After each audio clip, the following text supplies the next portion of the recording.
So they want to talk to you about fair trade. fair trade. Yeah. So they will talk and they will also ask some questions. So try to answer this. So good morning everyone. My name's Andy and I am in business with that guy over there who's called Mike, and we work in England with schools, specifically with schools, and we work with schools on school uniforms. So we import school uniforms into England and we sell them to schools, okay? And some of the garments that we do, you can see this is one, and this is our company name, Koolskools. Okay, so if you, I guess, you're okay with me in English, yeah? With me speaking English. So you will know then that the spelling of cool and the spelling of schools is wrong. It should be C-O-O-L and S-C-H-O-O-L. But the cool is the cool spelling of cool, if you see what I mean. So that's our brand, it's Koolskools. We are conducting in England a very, very interesting and pioneering project. Has anyone heard of fair trade? Has anyone heard of fair trade? Think what fair trade might be, or the concept of fair trade might be. It is one of the topics that will have to be later. Yeah. So later economics in this. Yeah. Okay. Well, so he will explain to you at least. in various parts of the world, where, as you know, in Mauritius, there are many companies that manufacture textiles and clothing, and so on. There's CMT, RT Knits, Craft Age, who we are working with, Palmar, and they have factories that manufacture garments. Well, we don't think in Mauritius, but in some other parts of the world, some of the conditions, the working conditions in the factories are very, very tough. And some factories in different parts of the world employ children of your age and younger to actually work. A lot of them don't get to go to school, they actually work in these factories. And that, is an intrinsically bad thing, because that means in some parts of the world these young people are not getting an education like you are, they're going straight to work at the age of 11, 12 or 13. So fair trade, okay, fair trade is a way both of trying to prevent that happening in the parts of the world where fair trade commodities like cotton, coffee and tea are produced, and it's also a way of ensuring that the farmers that are producing, for example, the cotton that goes into our garments, are paid a fair price, okay? Paid a fair price for the cotton. So our project is working with several factories in Mauritius to bring fair trade cotton that goes into these garments from West Africa, from Cameroon. It comes in here to Mauritius, and then it's made into garments that we then sell, we bring into England, and we sell to schools in England with the school badge, with the school logo, and we sell them to the schools in England. And at the same time, we talk to the students, like I'm talking to you today, about the journey of the fair trade cotton from the cotton field in Cameroon, where the farmers produce the cotton, all the way through here to Mauritius, where we spin the cotton, we dye the cotton is then turned into garments at Craft Aid, a factory in Rose Hill, and then from Craft Aid we bring the garments into England. So that's basically our project. Now, is there anything that you guys would like to ask me about either our project or about England, about schools in England? You must have a question, surely. Vous avez posé des questions? Des questions concernant l'école, concernant le travail. In England, with our project, when we go into schools, okay, is we're trying to get the students to think about who has produced their uniforms, where the uniforms come from, where the cotton has come from, And we tell them also, when they buy our garments, when they buy our cotton, they can be sure that those garments have not come from one of those factories where they treat the workers badly, or they employ children to work, or something like that. So I don't know, do you know where your uniforms come from? Where do your uniforms come from? Huh?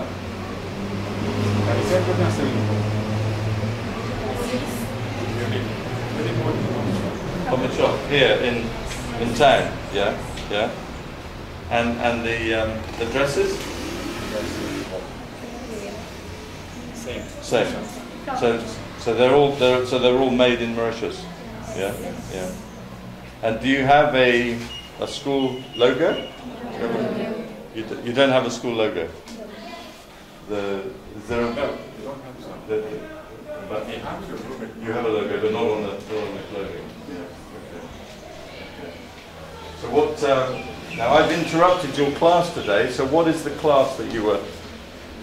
It's economics.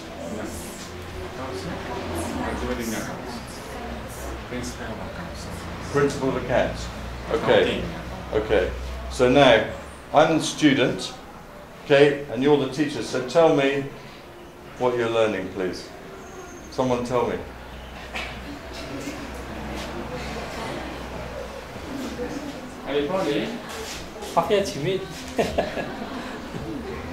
Come on.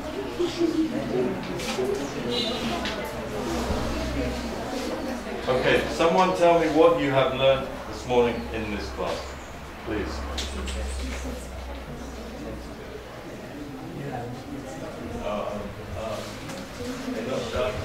They haven't done it yet? Okay, tell me, then please tell me what you learned in the last economics class.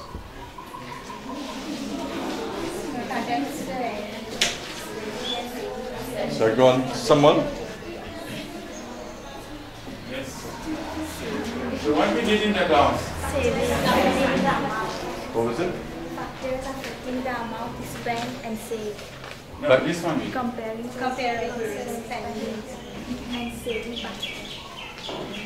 Okay, interesting. Comparing the spending and saving patterns of an older skilled worker with a young unskilled worker. Okay. So tell me, what are the differences? What are the differences in spending patterns? Yes, anybody? But I want to explain, you said you have understood now? So let's say the older skilled worker, what are his spending patterns?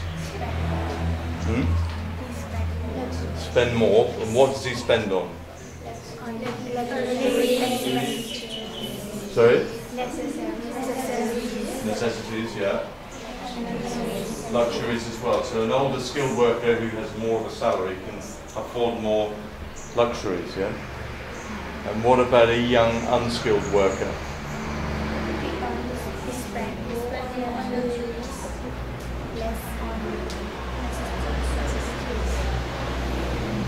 More on luxuries, less on necessities. The young unskilled worker. Yeah? And then what else we say? Is that the right way, man? And then we also said one more thing. His money is not sufficient. No? So what he does? He's a net borrower. He borrows to meet on.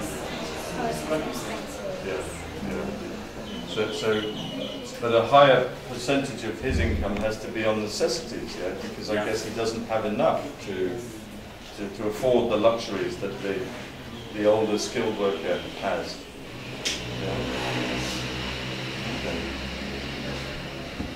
Okay, well, do you have any questions for me?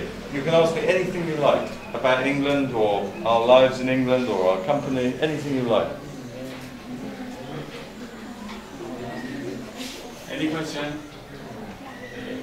Somebody want to go to study to the UK? So, Yes. how is life in England?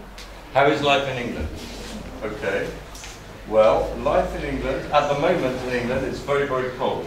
It's February, and that's really still in the middle of the winter.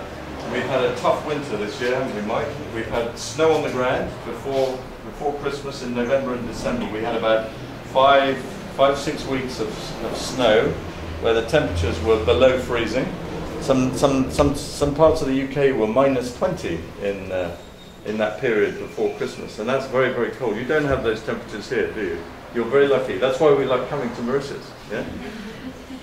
So we have very definable seasons. So we have the period of winter that goes from around about November, December through to the end of February, beginning of March. And then we have a spring where the weather begins to get a little bit warmer.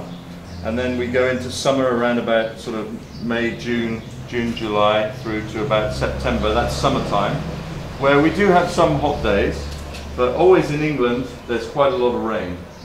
So yesterday when we were in Rose Hill, we were visiting some factories, and there was huge rains. So everybody around us, all the merchants say, "Oh, come in." We said, "No, we're used to rain. We're okay with rain because it rains in England all the time." Yeah. So that's the sort of the weather patterns.